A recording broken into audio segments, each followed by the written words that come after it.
So today I thought I'd just talk you through doing a print on the jelly plate just with some packaging material. So I've been exploring using packaging because it gives me nice structural lines and shapes and rectangles to work with in collage papers.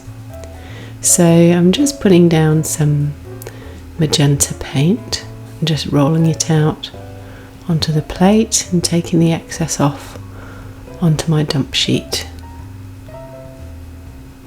So I'm just going to use a tea box, and I'm going to pop it shiny side down and just press that into the paint.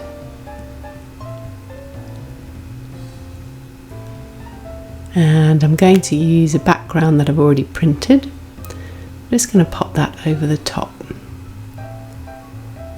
And then I'm just going to work my fingers around the edge of the packaging and just feel for the contours to make sure I get quite a nice crisp print. So I can take my time doing this. It's actually really humid in Queensland at the moment, so paint's taking a while to dry. So I've got plenty of time.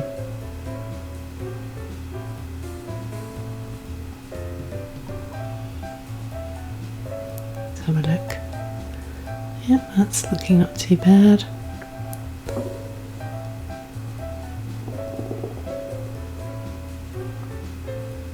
Let's check for those edges.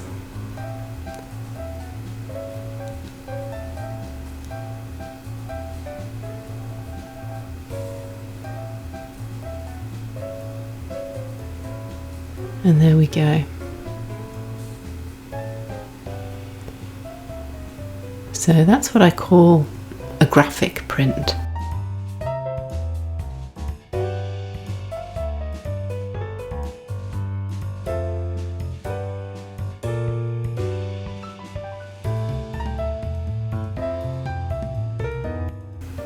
So the tea box has acted a bit like a mask. So it's just masked an area on the gel plate, and the paper has picked up the paint around it, and that's what's given us that nice graphic print.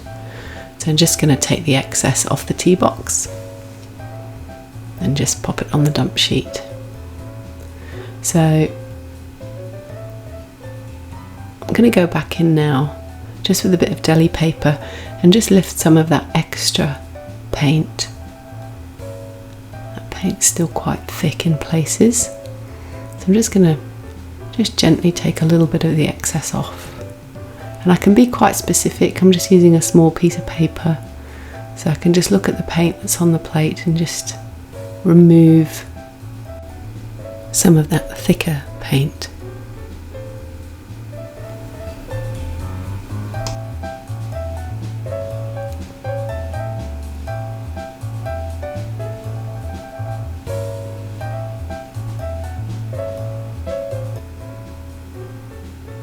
So I'll put that to one side, and then I'm just going to have to let this dry. Okay, so that's fully dry now. So I'm going to come back in with a contrasting colour. In this case, kind of a pale lemon colour. And just roll that out over the top, aiming for a nice even layer.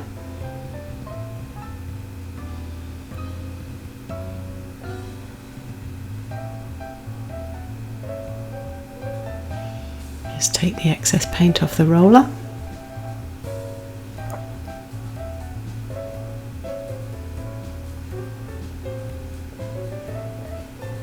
Now I've got some offcuts of wet strength tissue, so rather than do a whole print, I'm just going to use up some of these spare pieces, which is fine because I know that I'm going to chop these pieces up probably and use them as collage. So I'm not looking for a finished perfect A4 print. So I'm just going to pop that down, smooth it out, and again now I'm just going to have to let that sit for a while and dry fully.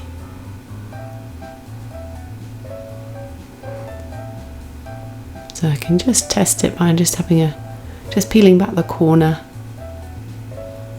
Have a little look.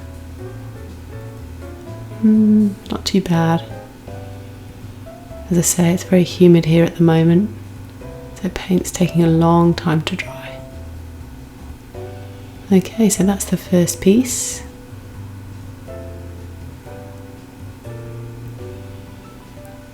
And there's the second. So I've got all sorts of nice grungy marks in there, but I've still got the vague structural shapes and lines from the tea box. So I've created 2 prints. One is what I call a graphic print, which is the first print, and the second is the ghost print, which is just taking off the remaining layers of paint. And both of these prints will be perfect for collage.